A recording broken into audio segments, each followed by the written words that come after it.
እኛ መድኃኒት ስንሰራ ጥንቁልና ነው፣ እነሱ ሲያመርጡት ፋርማሲ ነው። እኛ ልብስ ስንሰራ መና ነው፣ እነሱ ሰሩት ቴክስታይል ነው። አይደለም ወይ? እኛ ብረት አዘጋጅተን ቀጥቅጠን መስቀል ስናዘጋጅ ቀጥቃጭነት ነው፣ እነሱ ሰሩት ደግሞ ብረታ ብረት ኢንጂነሪንግ ነው፣ አውቶሜካኒክ ነው። አይደለ? የእኛ ሊቃውንት ቆዳ ፍቀው አዘጋጅተው ብዕር ቀርጸው ብራና ዳምጸው መጽሐፍ ጽፈው ሲያዘጋጁ ይሄ ቆዳ ፋቂነት ነው። እነሱ ደግሞ ሲሰሩት ደግሞ የቆዳ ውጤት ፋብሪካ ነው። እና እንዲሁን አልሞትንም። ትናንት ያልነበረን ምን አለ? ከ1 ሚሊዮን በላይ ለዓለም የብራና መጽሐፍ ያስተዋወቀች ስነ ጠበብን፣ ስነ ፈለክን፣ አየራት፣ ሙፃ ነፋሳት፣ ብርሃነ ሚጠተ ብርሃናት፣ ድርገታት፣ የከዋክብት የፕላኔት ትምህርት ለዓለም ያስተዋወቀው ማን ነው ወዳጅ? ማን ነው? ዓለምን በስነ ከዋክብት በስነ ፈለክ የመራው ማን ነው? ዛሬ እንግዲህ ለጥቅም ወይም ደግሞ እንደ ሀገር እንደ ግለሰብ በተለይ ደግሞ ተማርን የሚሉት ግንዛቤ አለን ለሚሉ ቴክኖሎጂያዊ ሰዎች ነን ለሚሉት ኢንፎርሜሽናችን እንዲደርስ አንድ ሀሳብ ይዘን ቀርበናል። ይሄም ሀሳብ ምንድነው? የኢትዮጵያ ባህላዊ ዕውቀትና ቴክኖሎጂ በሚል ሀሳብ ይዘን ቀርበናል ማለት ነው። እንግዲህ ሀሳቡን ሞር ክላሪፋይድ ለማድረግ ኢትዮጵያ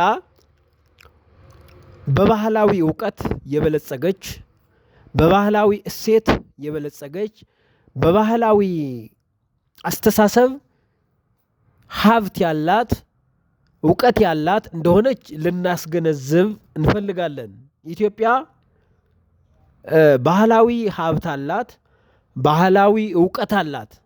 በዋናነት ግን እኛ በተለይ የአዲሱ ትውልድ ልጆች የተባልነው ወይም ደግሞ ቴክኖሎጂ እናውቃለን ለምንለው ያልተገነዘብነው ነገር ምንድን ነው? የኢትዮጵያን ዕውቀት ለማሳደግ የኢትዮጵያን ሀብት ኢንተርናሽናል ለማድረግ ክፍተት ይታይብናል።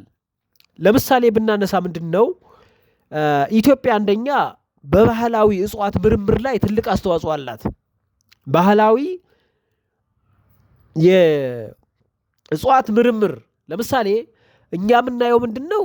ባህላዊ እጽዋቶች በቅኝ ግዛቶች ወይም ደግሞ በምዕራባውያን አስተሳሰብ ፋርማሲ ሆኖ በኢንዱስትሪ ተቀምሞ በኢንዱስትሪ ተለክቶ በነሱ አስተሳሰብ ተሰፍቶ ሲመጣ እንቀበለዋለን። ነገር ግን ከኛ ዕውቀት ከኢትዮጵያውያን ባህላውያን ዕውቀት የመነጨ ነው።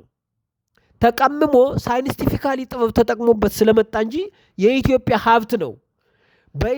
ተለክቶ ሲመጣ ፋርማሲስት ብለን ወይም ደግሞ የፋርማሲ ባለሙያ ብለን መድኃኒት ብለን እንሰጠዋለን። የኛ ኢትዮጵያውያን በተለይ አባቶቻችን ቀደምት ጥበብ ያላቸው ሰዎች ይህንን ሁሉ ያውቁታል። በባህላዊ መንገድ መድኃኒት አድርገው ፈትነው ቀምመው ሰጠው አድነውበት እናውቃለን። እኛ ግን ባህላዊ መድኃኒቱን ምን እናደርገዋለን? የማይጠቅም የማይፈውስ መድኃኒት የማይሆን እንዲሁም ደግሞ ወደ ጥንቁልና ወስደን ሌላ አስተሳሰብ አስቀምጠንለት እንገኛለን።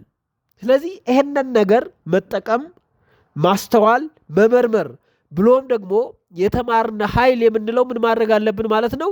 ወደ ቴክኖሎጂ ማሳደግ መቻል አለብን። አባቶቻችን በባህላዊ ከተጠቀሙት እኛ በቴክኖሎጂ አሳድገ ነው ለሀገር ለዘመድ ለወገን መጥቀም መቻል እንዳለበት መረዳት ያስፈልጋል ማለት ነው። አንደኛው ነው። ሁለተኛ ለምሳሌ ብናይ የቆዳ ፋብሪካ አባቶቻችን በባህላዊ አጠቃቀም ቆዳውን ከየሰፈሩ ሰብስበው በነሱ ዕውቀት በነሱ አስተሳሰብ መሰረት ሰርተውት ወደ ገንዘብ ቀይረውት እንደ መግቢያ አድርገውት እናያለን። እኛ ይህንን መቀበል አንችልም። በእውነቱ እየጎዳን ያለው ነገር ይሄ ነው። መቀበል አንችልም። ፋብሪካ ሆኖ ሲመጣ ደግሞ በተለያዩ መንገዶች በተለያዩ ነገሮች ማኑፋክቸር ያዚድ ሆኖ ሲመጣ እኛ እንቀበለዋለን።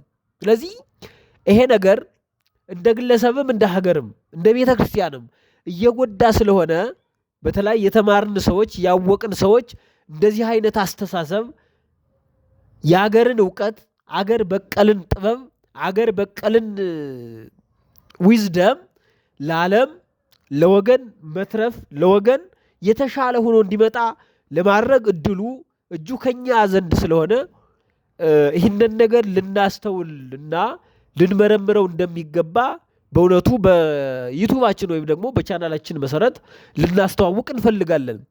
ለምሳሌ አንድ ብረት አቅልጦ ቢላዋ የሚሰራን አካል ስናየው ሌላ ስም እንሰጠዋለን። በሌላ መንገድ ግን ተስሎ በኢንዱስትሪ መሰረት በቴክኖሎጂ መሰረት ተሰርቶ ሲመጣ ፋብሪካ ነው ብለን ወይም ደግሞ የብረት ውጤት ነው ብለን እንወስዳለን። ይሄ አገነዛዘብ ይሄ አመለካከት ሊጠቅመን ስላልቻለ አገራዊ ዕውቀታችንን ማሳደግና ለሀገር እንዲጠቅም ማድረግ ስለሚያስፈልግ ይሄ ጉዳይ በጣም አስፈላጊ ሆኖ ስለተገኘ ሁላችንም በተለይ ደግሞ ሰጎን ዩቲዩብን የምንከታተል አካላት ይህንን ጉዳይ እንድናስተውለውና ለሀገር እንዲጠቅም ለማድረግ መልእክታችን አስተላልፈናል ማለት ነው። በእውነቱ ላይክ፣ ሼር፣ ኮሜንት እንድትሰጡን በዩቲዩባችን መሰረት መልእክታችን እናስተላልፋለን። የዛሬው መልእክታችን ይሄን ይመስላል። እግዚአብሔር ይስጥልን፣ ስላዳመጣችሁን እናመሰግናለን።